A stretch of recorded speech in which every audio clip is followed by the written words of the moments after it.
ये कार्य पत्रक 3131 है। इसमें कहानी द्वारा शब्दों के प्रासंगिक संदर्भ और अर्थ को समझ पाने का मौका मिलेगा। तो यहाँ एक कहानी पढ़ रहा हूँ मैं, साथ में इसमें कहानी का जो शीर्षक है वो कैसे छांटें उस पर थोड़ी चर्चा करेंगे। तो पहले कहानी सुन लेते हैं। एक धनी जमींदार बहुत बीमार था। उसने अपने तीनों पुत्रों से कहा कि उसकी मृत्यु के बाद वे उसके बिस्तर के नीचे खुदाई करें। इसके बाद जल्दी उसकी मृत्यु हो गई। कुछ दिनों बाद उनके पुत्रों ने उस स्थान की खुदाई शुरू कर दी। खुदाई से एक के ऊपर एक रखे तीन पात्र मिल गए। सबसे ऊपर वाले पात्र में मिट्टी थी और बीच वाले में सूखा गाय का गोबर था। ये तो कहानी है, इसलिए पूरी या आधी से ज़्यादा पढ़ने के बाद समझ में आएगा कि इस कहानी में क्या व्यक्त किया जा रहा है। लेकिन जो अपठित गद्यांश या पद्यांश आते हैं वो किसी कहानी या लेख के बीच में से लिया हुआ पद होता है। इसलिए उसमें शुरू से ही ध्यान रखो कि वो किस बिंदु को पकड़ रहा है, मतलब किस बात को लेकर क्या व्यक्त करना चाहता है। शुरू से ये सचेत रहकर पढ़ना पड़ेगा। तो 2 या 3 लाइन पढ़ते पढ़ते भांफ लेना चाहिए कि वो कहना क्या चाह रहा है, और उसी से हमारा शीर्षक निकलने वाला होता है। तो मूल बात को पकड़ने की कोशिश करनी चाहिए। दूसरी खास बात है, उस कहानी में कुछ टॉपिक्स आते हैं या कुछ बिंदु आते हैं, उनको अंडरलाइन करते रहना चाहिए। जैसे यहाँ इस पद में 3 बातें बताई जा रही है, तो किस टोकरी में क्या मिला ये मेन बातें हैं। इनसे प्रश्न भी बन सकता है और नहीं भी बने तो सार निकालते समय ये बातें ध्यान में रखनी जरूरी होती है। इसलिए इनको थोड़ा सा अंडरलाइन कर लेना चाहिए। परीक्षा में अंडरलाइन करने के लिए नहीं है, तो दिमाग में याद रखें कि मेन बात क्या है, उसमें क्या जोड़ना चाह रहा है और किस विषय को लेकर चल रहा है। तो उसको सार लिखते समय भी याद रखना पड़ेगा संक्षिप्तीकरण में। और नीचे के पात्र में भूसा भरा था, घास फूस। सबसे नीचे एक चांदी का सिक्का भी पड़ा था, चांदी का सिक्का। भाइयों को कुछ समझ में नहीं आया कि ये क्या मैटर है, क्या कहना चाहते हैं पिताजी इनसे। तो सबसे बड़े भाई ने कहा, पिताजी पात्रों में रखी चीजों के द्वारा हमसे कुछ कहना चाहते हैं, कोई न कोई राज है। तो वो समझ में नहीं आ रहा था उनको। इतना पता लग गया कि राज जरूर है। उन्होंने बहुत सोचा परंतु उसमें से कोई भी इस समस्या को सुलझा नहीं पाया। तीनों भाइयों को पता नहीं चला क्या कहना चाहते हैं पिताजी। अंत में उन्होंने अपने डॉक्टर, जो कि उनका पारिवारिक मित्र था, फैमिली डॉक्टर, उन्हें ये उलझन बताने का निर्णय ले लिया कि चलो डॉक्टर साहब के पास चलते हैं, वहाँ पूछते हैं। जब भाइयों ने यह समस्या मित्र डॉक्टर साहब के सामने रखी तो वे हंसने लगे। उन्होंने कहा, इसका अर्थ बहुत ही आसान है। तुम कहते हो कि सबसे ऊपर वाले पात्र में मिट्टी है, तो इसका मतलब है कि बड़े पुत्र को वो खेती देना चाहते हैं। और दूसरे पात्र में गाय का गोबर है, इसका मतलब हुआ कि वह दूसरे पुत्र को पशुओं का झुंड देना चाहते हैं। और आखिरी पात्र में भूसा है, और भूसा सुनहरे रंग का होता है। इसका अर्थ है कि वे अपने सबसे छोटे बेटे को सारा सोना देना चाहते हैं। तो ये डॉक्टर साहब ने दिमाग लगाकर बता दिया। और सबसे छोटे भाई ने पूछ लिया, पर यह बात तो समझ में नहीं आई कि पात्रों के नीचे चांदी का जो सिक्का है वो क्यों रखा है। तो डॉक्टर साहब हंसते हुए बोले कि तुम्हारे पिता जानते थे कि तुम मेरे पास पूछने आओगे, इसलिए ये सिक्का मेरा इनाम है। तो इस प्रकार उन्होंने वो सिक्का ले लिया। तो अगर आपने बेबुद्धि का प्रयोग करते हैं, दिमाग नहीं लगाते, तो उसका लाभ कोई और भी ले सकता है ना। तो डॉक्टर साहब ने चांदी वाला सिक्का तो ले लिया, उनको एक को गोबर देख करके ये बता दिया और वो बता दिया, पूरी बातें बता दी।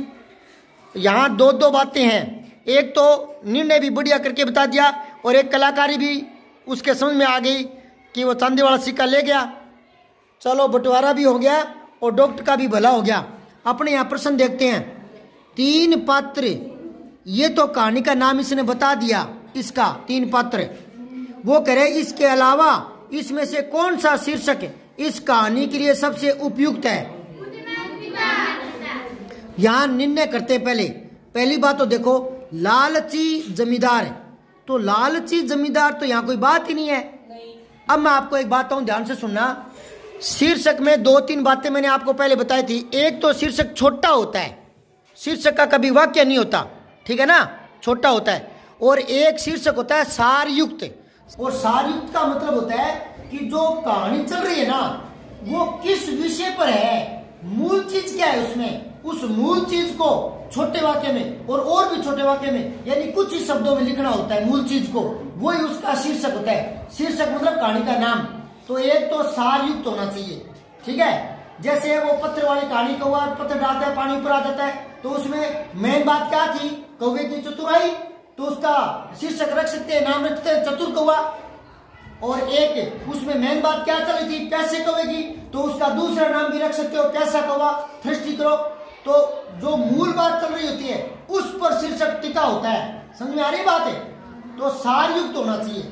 तो दूसरी निशानी है छोटा होना चाहिए। कई बच्चे क्या लिखते हैं पेपर में, जब अपठित आता है उसका शीर्षक पूछते हैं तो वो लिखते हैं इसका शीर्षक है कि, यूं करते हैं, लाइन बनाते हैं, शीर्षक का कभी वाक्य नहीं बनता। समझ आई बात है?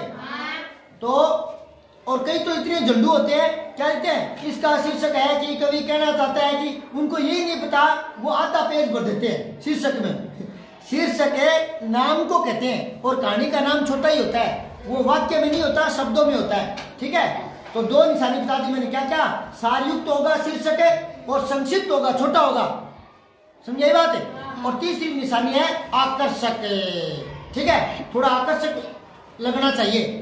तो यहाँ अपने देखते हैं, तो इसने नाम दिया है लालची जमींदार, तो इस कहानी में तो कहीं नाम आया ही नहीं लालची जमींदार, तो इसको तो काटो, मतलब दे तो नहीं होगा, कम कर लो इसको। फिर है पुत्रों का झगड़ा, तो ज्यादा झगड़े की बात कहानी से है ही नहीं, तो ये दो तो कम हो गए। तीसरा है डॉक्टर का उपहार, जरूर इस कहानी में डॉक्टर के उपहार की बात आई है कि लास्ट में वो अपना इनाम ले लेता है, चांदी वाला सिक्का ले लेता है ना। लेकिन सारी कहानी चांदी वाले सिक्के पर नहीं टिकी, कुछ रहस्य बताया था। रहस्य कि 3 पात्र हैं, एक में गोबर है, एक में भूसा भरा है, और एक में मिट्टी भरी है, तो इनका राज क्या है ना। तो उस पर कहानी चली है, वो उस पर। तो यहाँ डॉक्टर का सिक्का एक लाइन आई है, पर मेन कहानी डॉक्टर के सिक्के पर नहीं चल रही, डॉक्टर के सिक्के पर मेन कहानी नहीं है। मेन कहानी पिता के द्वारा बताई गई बात पर है कि बेटा मेरे नीचे खोदना तो कुछ मिलेगा, तो वो 3 पत्र मिले थे, उन पर कहानी रची है। समझे बात है? तो फिर ये भी हट गया, डॉक्टर का उपहार ये भी हट गया। अब एक ही बचा है बुद्धिमान पिता। हाँ, उसने दिमाग से संपत्ति का बंटवारा कर दिया, नहीं तो क्या पता कैसे लड़ाई होती। समझाई बात है?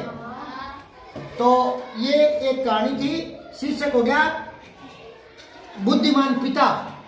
अच्छा, ये 2 शीर्षक हो गए, एक तो गया 3 पात्र, एक हो गया बुद्धिमान पिता।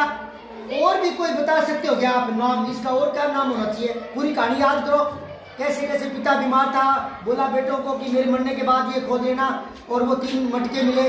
तो इसका इस पूरी कहानी में आपके जो ध्यान में आई है उसका और नाम भी हो सकता है क्या?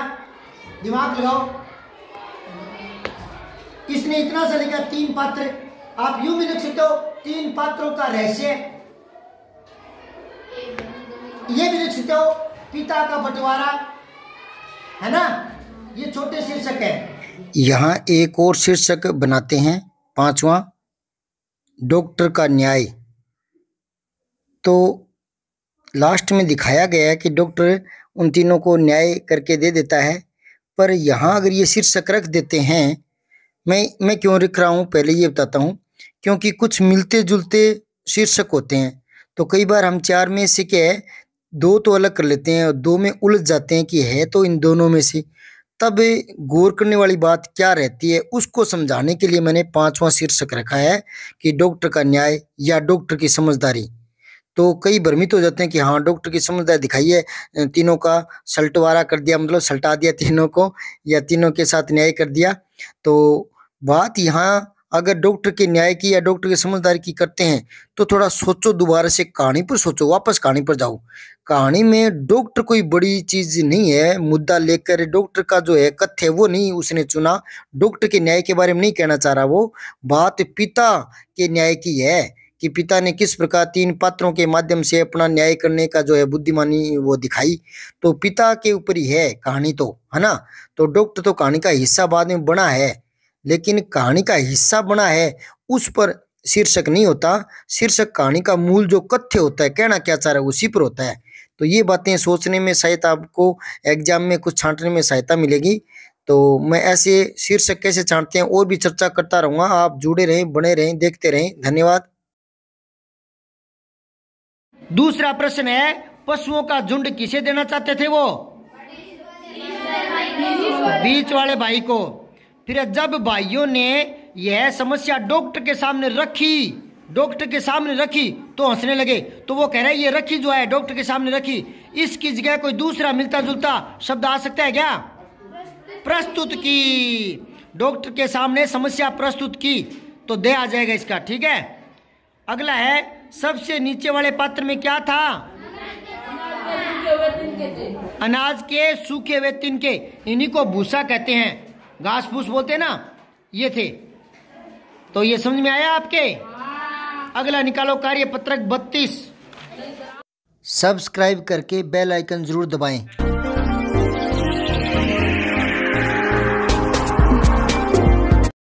जय हिंद, विजय हिंदी।